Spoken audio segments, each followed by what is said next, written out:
This week's episode is sponsored by Dungeon Fog. This highly intuitive map drawing tool is perfect for any dungeon master looking to create beautiful and customizable maps for their tabletop role-playing games. We were blown away by how quickly we could create gorgeous homebrew battle maps using Dungeon Fog, from multi-level dungeons to natural environments and more. You can finish all your prep work right in Dungeon Fog itself with its very powerful annotation and note-taking tools, and then print the maps out to use at your tabletop, export a high-resolution image that you can import into a virtual tabletop, or even connect Dungeon Fog to your TV or projector and use it with a Fog of War mode right at the table.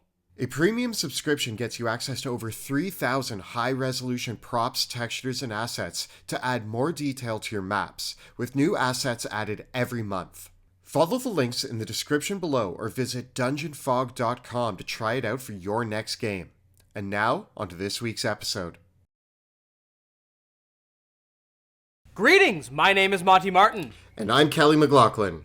And we are the Dungeon Dudes. Welcome to our channel where we cover everything Dungeons & Dragons, including advice for players and guides for dungeon masters. We upload new videos every Thursday, so please subscribe to our channel so that you never miss an episode. Today, we're taking a look at 5 common rules mistakes people make with class features for martial classes, from fighters, barbarians, rogues, rangers, monks, and paladins. Every class comes packed with a whole bunch of features and rules that you have to learn in order to play them properly. But there's a few that can just seem a little confusing when you first look at them and when you're first trying them out at the table. Today, Monty and I are going to go over the top 5 that are most commonly mistaken in Dungeons & Dragons. Now, of course, the most common rules mistake that players make with their class features and other abilities is simply not using them at all. Hopefully, armed with a little bit of knowledge about how to use your class features properly means that you can use them effectively and creatively at the game table. There's a lot to discuss today, so let's get rolling. To kick things off today, Monty and I are going to discuss a topic that you've probably heard us talk about in a number of other videos, because it is one of the most common rules mistakes that all players make when they're jumping into Dungeons & Dragons, and that is calculating your armor class. Specifically, we're looking at today Unarmored Defense, an ability granted to both barbarians and monks. The Unarmored Defense class feature that monks and barbarians gain allows these characters to calculate their armor class by using 10 plus their dexterity modifier plus either their constitution modifier in the case of barbarians or their wisdom modifier in the case of monks. The common misconception here comes into play when these abilities are used on a character that either is a barbarian monk multiclass or might be using some other abilities, such as the Mage Armor spell, or is playing a character like a Lizard Folk or a Turtle that also gives them another way of calculating their armor class. The misconception here is that these class features, spells, and racial traits cannot be combined because each of them is their own armor class calculation. I cannot tell you how many times I've seen a player come to the table with a Turtle Barbarian Monk thinking that their first level character has an armor class of 23. Just doesn't work that way, I'm afraid. You only get one calculation for your armor class. Again, we've said this so many times, but it can be a little confusing when people get really excited because the Turtle has their own AC calculation combined with, let's say, the Barbarian's AC calculation, and people will add them all together to get a really high AC, but you only ever get to choose one. One of the key features of Unarmored Defense is that you can't be wearing armor. There is an exception here that barbarians can use shields, but as long as you're not wearing armor, you get to calculate your AC based on what the class tells you. No other armor calculations can be brought into play here. So your Turtle Barbarian needs to either choose the Turtle AC calculation or the Barbarian AC calculation. The reason why many people miss this rule is because it's tucked away in a small little section at the beginning of the player's handbook on page 14, where it says you can only choose one AC calculation. The way to recognize when something is an AC calculation is it usually says your AC equals 10 plus something else. or it just gives you a flat number to use for your AC, such as for heavy armor like plate armor. Recognizing, though, sometimes there are still bonuses to your armor class which are added on top of everything. This includes things like shields, which increase your AC by 2 regardless of what calculation you're using, as long as there isn't a provision that says a shield can't be factored in, or magic items such as the Ring of Protection or spells like Shield of Faith. These would still be added on top of the natural armor or the Unarmored Defense features, because these abilities specifically say you increase your AC or you add this number to your existing AC. The next topic that can cause a little bit of confusion at your table is the extra attack class feature, which several of the martial classes have access to, and it states that you can make 2 attacks instead of 1 on your turn as an action. Other classes can gain a feature like extra attack, such as College of Valor bards, or Bladesinger wizards, or warlocks who take an invocation under the Pact of the Blade. But it all works on the same premise. Extra attack only works with your action on your turn. This means that extra attack doesn't let you attack twice when you make an attack as a bonus action. It doesn't let you attack twice when you make an attack as a reaction. And if you have another ability, such as a spell like Green Flame Blade, which lets you make an attack as part of casting a spell, extra attack does not apply in those cases. The main mistake that a lot of people make with this is that they see it as if I take an action on my turn, I can make an attack additionally. And that's just not the case. If you're doing something like drinking a potion or casting a spell or disarming a trap, I've seen so many players try to do these actions and then follow it up by saying, I have extra attack, so now I'm going to use my second action to make an attack. But it's not a second action. It's all part of the same action, and it needs to be the attack action that triggers the additional attack. This means that if you want to grapple or shove, the benefit here is you can grapple or shove an enemy and then take your extra attack. The downside is if you fail at that shove or grapple, you don't get to do it again. You can't use both attack options to grapple or shove, only one. The next feature that we're going to talk about that can cause some confusion at the table is actually one of the best features in Dungeons & Dragons for a martial class, and that is the Fighter's Action Surge, which gives them a whole additional action that they can take on their turn when they use this feature. But let's talk about some of the ins and outs on how this feature works. Action Surge is one of my favorite and perhaps one of the most cinematic abilities in the game. Nothing is more cool than taking an extra action because it feels like you're getting to take a whole extra turn. But don't be confused. Action Surge is not giving you a complete extra turn. The ability only gives you one extra action, which means that you do not get an additional bonus action, an additional interaction with the environment, nor do you gain additional movement. So for example, if you're using a feature like Dual Wielding or Polearm Master, which grant you an additional attack as a bonus action, if you are a level 2 fighter, and you use one of these features, so you make the attack action, and then you use Action Surge to make another attack, and then you can use your one bonus action to make that additional attack with either a Dual Wielding or Polearm Master. But that's it. There's no fourth attack for using Action Surge. You can't do attack, bonus action, attack, bonus action. You only get one bonus action. Action Surge does not allow you to take additional bonus actions, reactions, or anything else. If you've got a class feature such as extra attack that enhances your actions in some way, Action Surge does work with this. So for example, if you were a level 5 fighter who has extra attack, you attack twice with your main action on your turn, you Action Surge, and then you get to make 2 more attacks. So that is one way that a higher level fighter with extra attack does get more attacks. A 20th level fighter that can make 4 attacks because of their high-end extra attack feature could make 8 attacks with Action Surge. So Action Surge lends itself really well to being able to use your extra attack feature, but doesn't necessarily stack up with other features that allow you to use bonus actions or things of that sort. However, if we look at spellcasters, if you're maybe a spellcasting class that multi-classes into fighter to get action surge, or if you're an Eldritch Knight, this is one of the only ways in Dungeons & Dragons that will allow you to cast 2 spells on a turn. If you cast a spell and then use action surge, you can now take another action, meaning you can cast an additional spell. This dovetails with a small common misconception that goes, you can only cast 1 spell per turn, or characters can't cast 2 spells per turn. These restrictions don't actually exist. The restriction is that if you cast a spell using your bonus action, the only spell you can cast again that turn is a cantrip with a casting time of 1 action.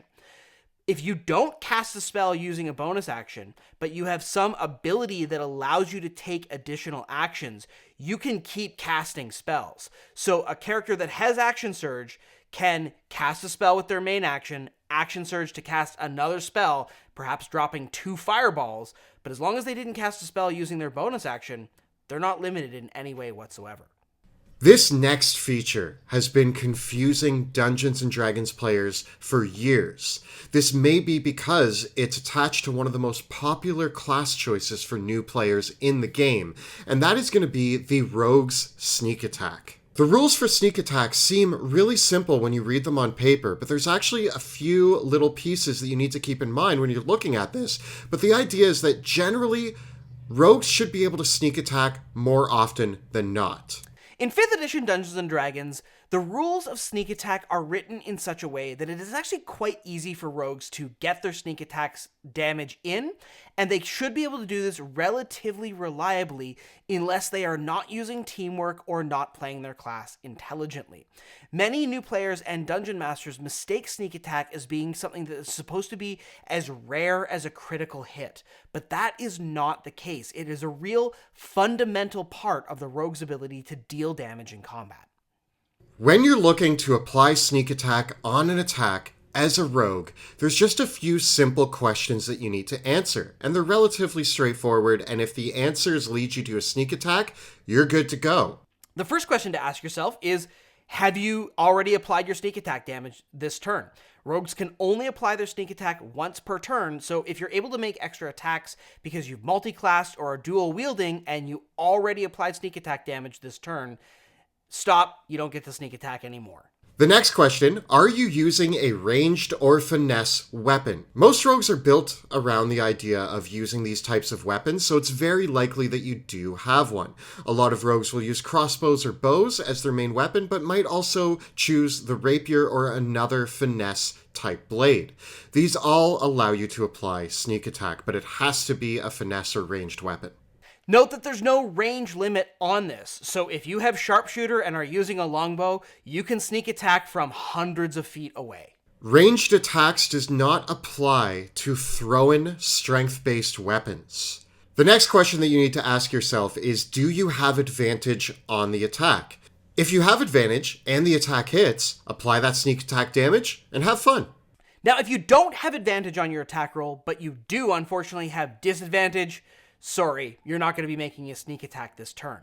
But if you have neither advantage nor disadvantage on your attack roll, there is still a chance you might be able to land a sneak attack.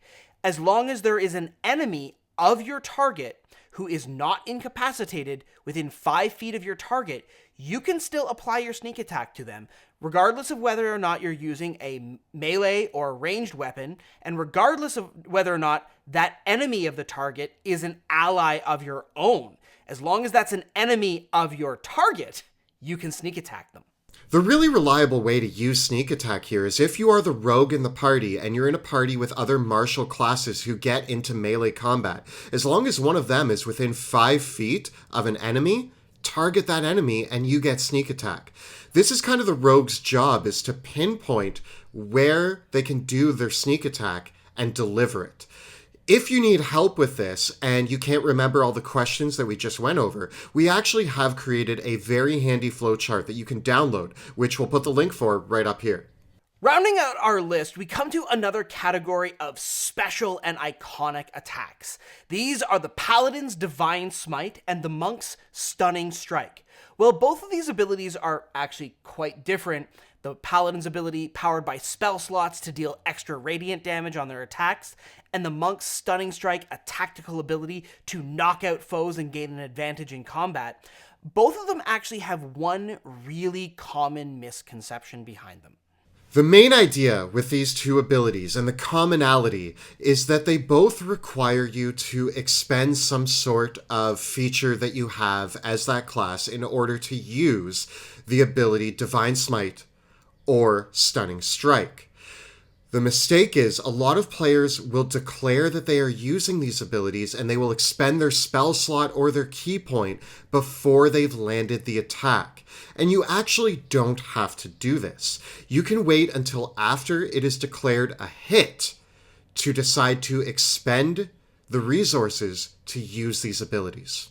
This means that you can be very strategic with how you use them. If you're making a bunch of attacks in one turn as a monk with Stunning Strike, you only have to spend those key points on the attacks that actually hit. If you're playing a Paladin, you can wait until you found out if your attack roll was a hit or even a crit, and then use that really high level spell slot to get the really big damaging smite and take down that undead or demonic foe that has been plaguing you and your allies. The misconception here really comes from prior editions of Dungeons & Dragons, where classes like monks and paladins had to declare they were using these abilities before they made the attack roll. This is a reversal in Dungeons & Dragons 5th edition. You don't have to declare you're using these abilities until you know that you've already landed a hit. The great thing here is that this actually means that you're going to use up far less resources on accomplishing nothing. You can reliably expend these resources to make sure that you are landing these crucial hits at key moments in battles. So no more wasted spell slots or key points unless they're going to be useful for you. The other thing to note is that neither of these abilities require a character to use an action or bonus action to activate, and both monks and paladins are capable of making multiple attacks, and in some cases they may be able to make attacks using their bonus action. For example, a paladin that took Polearm Master, or a monk using Flurry of Blows. This means that you can apply these abilities every time you make an attack. If you want to as a paladin, you can burn through 2 or 3 spell slots, making 3 attacks on your turn and smite on every single one. If you're a monk, you can use Flurry of Blows and apply Stunning Strike on every Flurry of Blows and every other attack you made, potentially stunning up to 4 different enemies or getting 4 chances to stun a critical foe. You can even use these features on opportunity attacks that you make as a reaction if you want to be really tricky and destroy your enemies. I cannot tell you the amount of times, having played both a paladin and a monk, that I have ended combat encounters with a well-placed opportunity attack with either a Divine Smite or a Stunning Strike. It undoes the entire combat if you place it well and land that ability. So this has been a look at 5 commonly mistaken martial class features in Dungeons & Dragons 5th edition. We hope that this has made it easier and help your games run smoother.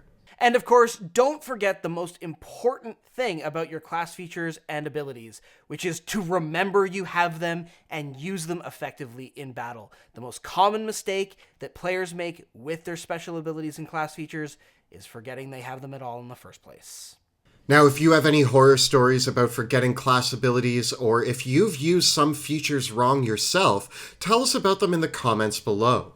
The videos we make on our channel are made possible in part thanks to the generosity of our Patreon supporters.